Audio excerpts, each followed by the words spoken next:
Assalamualaikum warahmatullahi wabarakatuh. Alhamdulillahi rabbil alamin. Wassalatu wassalamu ala rasulillah Sayyidina wa maulana Muhammadin sallallahu alaihi wasallam wa ala alihi wa sahbihi ajma'in. Wa ba'du. Sahabat Zafat, Yufi lovers yang berbahagia, alhamdulillah kita masih diberi kesempatan oleh Allah Subhanahu wa taala, diberikan umur panjang, sehat walafiat, kecukupan dalam rezeki, sehingga kita menjumpai bulan suci Ramadan tahun ini. Dan yang perlu kita pahami bersama bahwa apapun ibadah yang akan kita lakukan itu harus didasari dengan ilmu. Agar apa? Agar semua amal ibadah kita diterima oleh Allah Subhanahu wa taala. Sahabat-sahabat sekalian, kali ini kita akan membahas sedikit mengenai fikih puasa agar ibadah puasa di bulan Ramadan kali ini bisa sesuai kita jalankan sesuai dengan petunjuknya Rasulullah Shallallahu Alaihi Wasallam.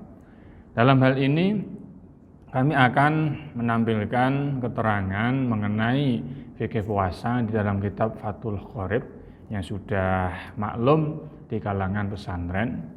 Bahwasannya hal yang pertama yang perlu kita pahami bahwa puasa bulan Ramadan itu merupakan kewajiban bagi setiap orang Islam. Hal ini sesuai dengan firman-Nya Allah Subhanahu wa taala, A'udzubillahi minasyaitonirrajim.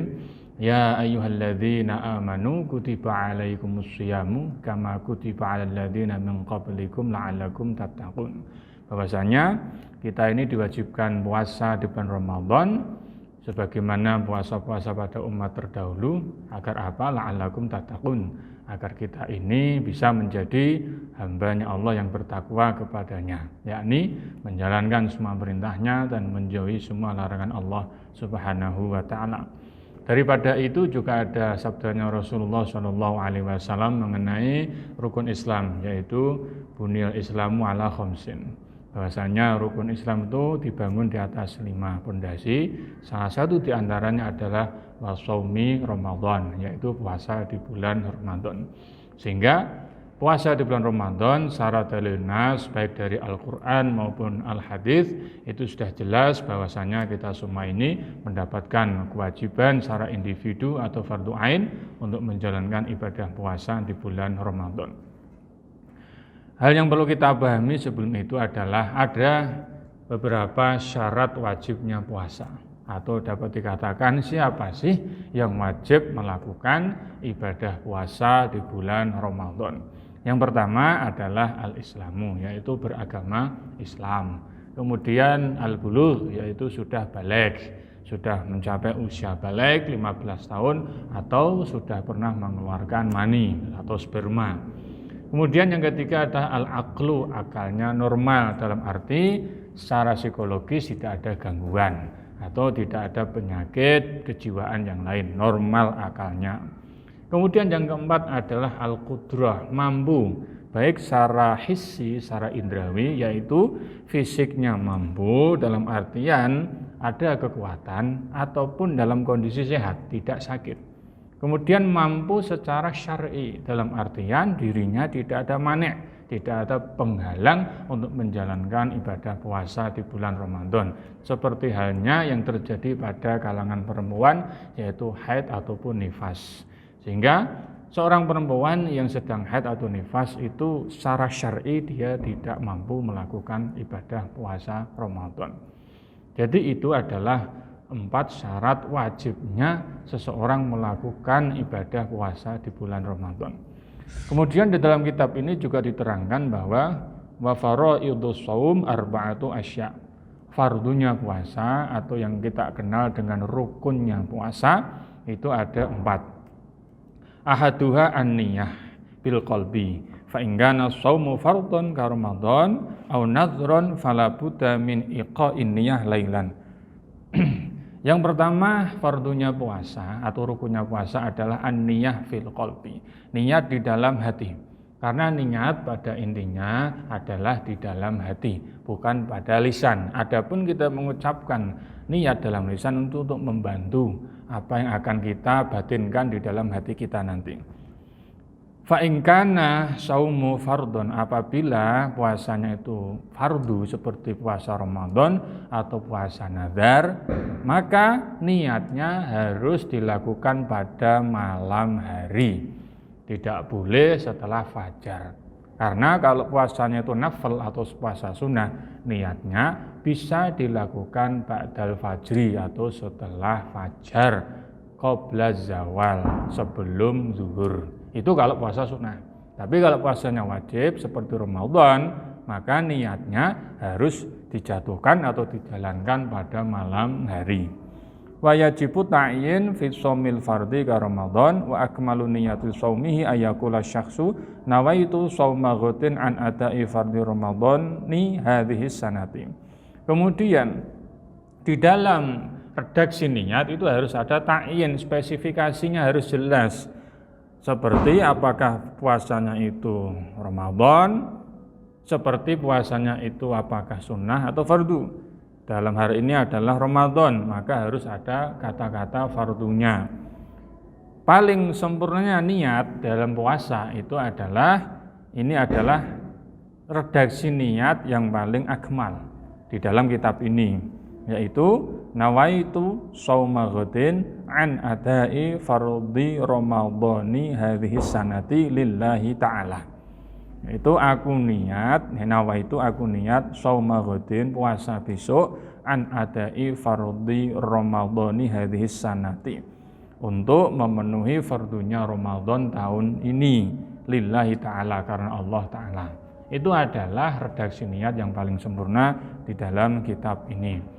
Namun seperti yang kita lakukan pada masjid-masjid kita, pada masyarakat kita, itu niatnya adalah nawaitu shauma ghadin an adai fardhi syahri ramadhani hadhihi sanati lillahi ta'ala. Itu juga sempurna.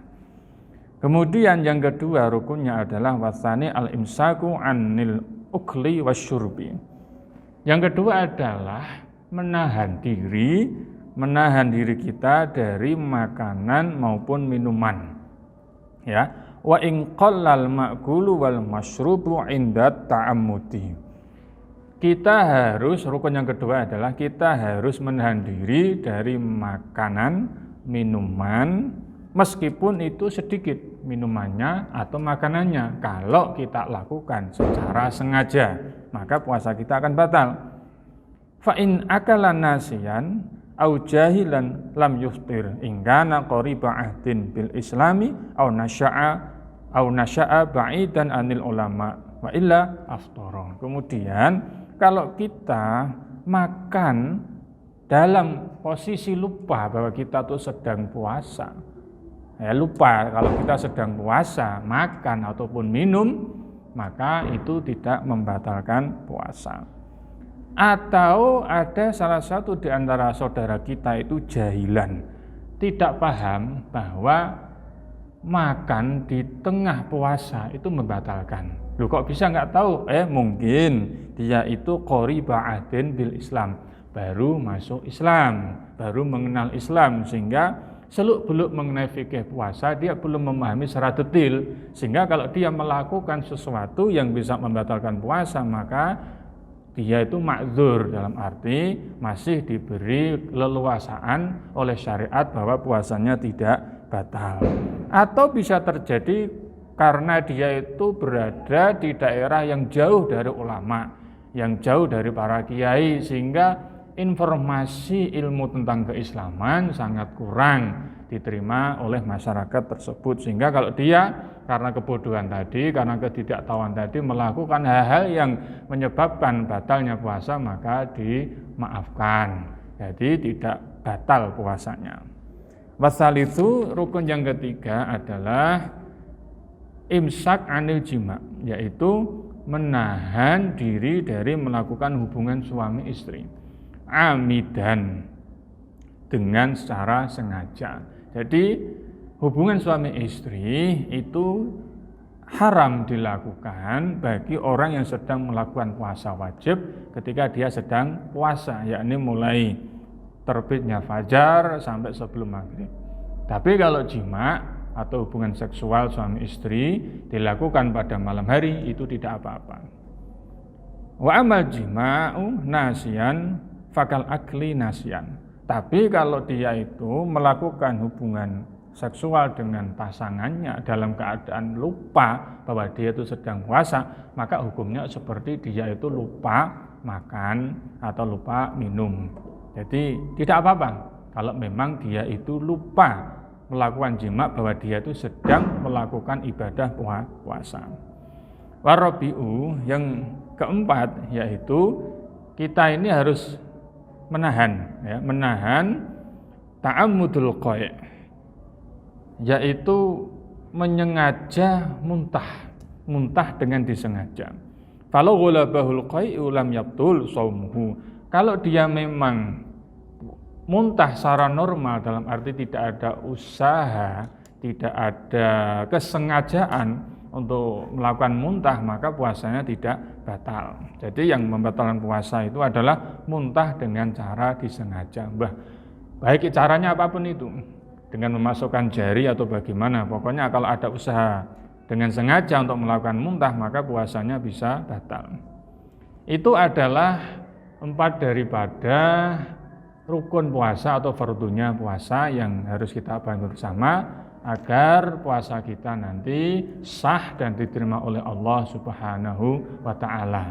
Semoga bermanfaat. Sekian, wassalamualaikum warahmatullahi wabarakatuh.